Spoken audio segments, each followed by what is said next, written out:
और गाय की दोस्ती। एक छोटा सा नन्हा सा हाथी जिसका नाम निग्गी था, मजे से घूम रहा था। उसकी माँ उससे कहती है, नन्हे प्यारे बेटे, बाहर ज्यादा दूर मत जाना, तुम अभी छोटे हो, रास्ता भटक जाओगे। ठीक है माँ, आप चिंता ना करो, मैं अभी आता हूँ। नन्हा हाथी इधर उधर झूमते हुए खेलने लगता है। अचानक तेज बारिश आ जाती है और छोटा नन्हा हाथी एक पहाड़ के नीचे गुफा में जाकर छिप जाता है। जब बारिश रुकती है तो वो सोचता है, मैं कहाँ हूँ, रास्ता भूल गया, हर तरफ पानी ही पानी है। माँ ने ठीक कहा था, मैं रास्ता भटक जाऊंगा, अब क्या करूं? उधर हाथी की माँ और उसके पिता उसे हर जगह तलाश करते हैं, लेकिन नन्हा हाथी उन्हें कहीं नहीं मिलता। नन्हा हाथी रास्ता भटक चुका था। एक अनजान रास्ते पर वो चलता जा रहा था और रोता जा रहा था। अचानक एक गाय जो अपने छोटे बछड़े को दूध पिला रही थी, उसे हाथी के रोने की आवाज सुनाई दी। ये कौन रो रहा है? ये कोई बच्चा मालूम होता है। गाय छोटे हाथी को अपने पास बुलाती है। क्या हुआ तुम्हें?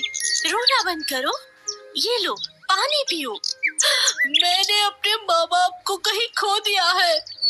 कल रात तेज बारिश हुई, मैं घर से बाहर खेल रहा था और फिर रास्ता भूल गया।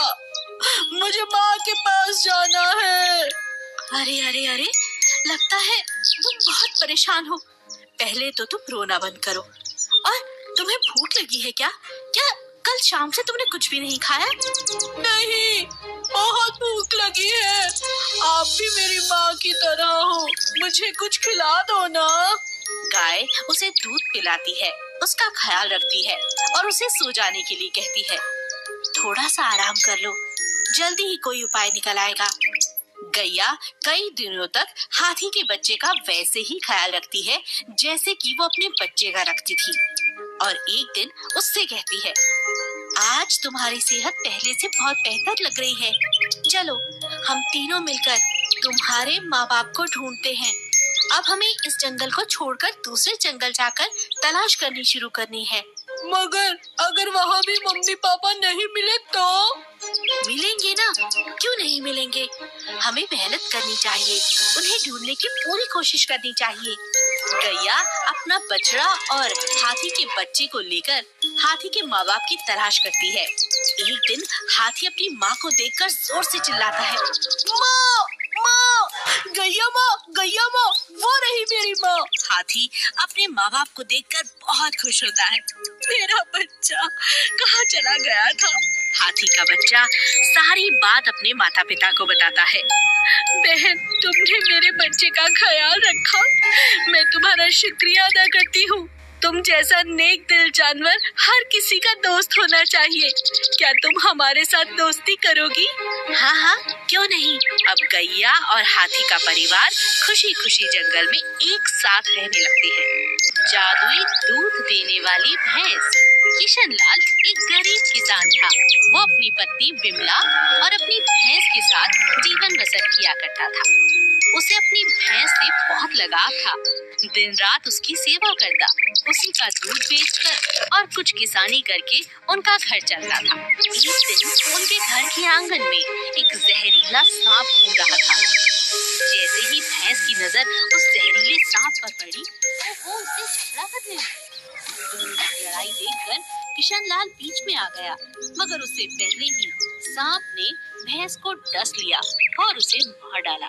किशन लाल का रो रो कर बुरा हाल था। भैंस के जाने के बाद उसकी जिंदगी में जैसे खुशियां ही ना बची हों। उसकी पत्नी उसे लगातार समझाती है, अब कब तक अपनी भैंस को याद करके खाना पीना छोड़कर बैठे रहोगे? तुम बीमार पड़ जाओगे। अगले दिन वो हिम्मत करके अपने खेतों की तरफ जाने लगता है। अचानक वो रास्ता भटक जाता है और अपनी भैंस को याद करते करते एक जंगल में पहुंच जाता है। वहाँ उसकी नजर एक काले रंग की भैंस पर पड़ी थी, जो खून से लथपथ थी, जिसकी दोनों टांगे घायल थी। किशन लाल का मन उसके लिए पिघल जाता है। वो जैसे तैसे करके और उसे अपने घर ले आता है। ये तुमने क्या किया? इतनी बूढ़ी भैंस को घर तक ले आए हो। अब इसे क्या खिलाओगे?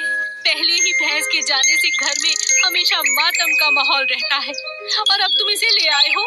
ये कितने दिन जिएगी? यह सुनकर किशनलाल ने कहा, कोई बात नहीं विमला, है तो ये भी एक जीव। सोचो अगर हमारी काली इस उम्र में होती तो क्या हम उसे ऐसे जाने देते? ठीक है, जैसी तुम्हारी इच्छा, मेरा क्या।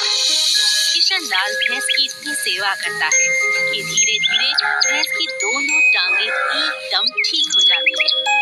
उसका मन उसे उसी तरह से प्यार करने लगा जैसे वो अपनी भैंस को करता था। ये भैंस कोई आम साधारण भैंस नहीं थी। एक दिन फिर से बिमला ने कहा, बस इसी की सेवा में लगे रहना। दूध तो ये देती नहीं, घर में कितनी बुरी हालत है पता है। खाने को अनाज का दाना भी नहीं, इसे ही खिलाते रहोगे। मुझे जहर क्यों नहीं दे देते? उनके घर का झगड़ा देखकर एक दिन भैंस ने सोचा, अब समय आ गया है जब मुझे भी किशनलाल की मदद करनी चाहिए। मुझे अपने असली रूप में आकर इसका धन्यवाद देना होगा।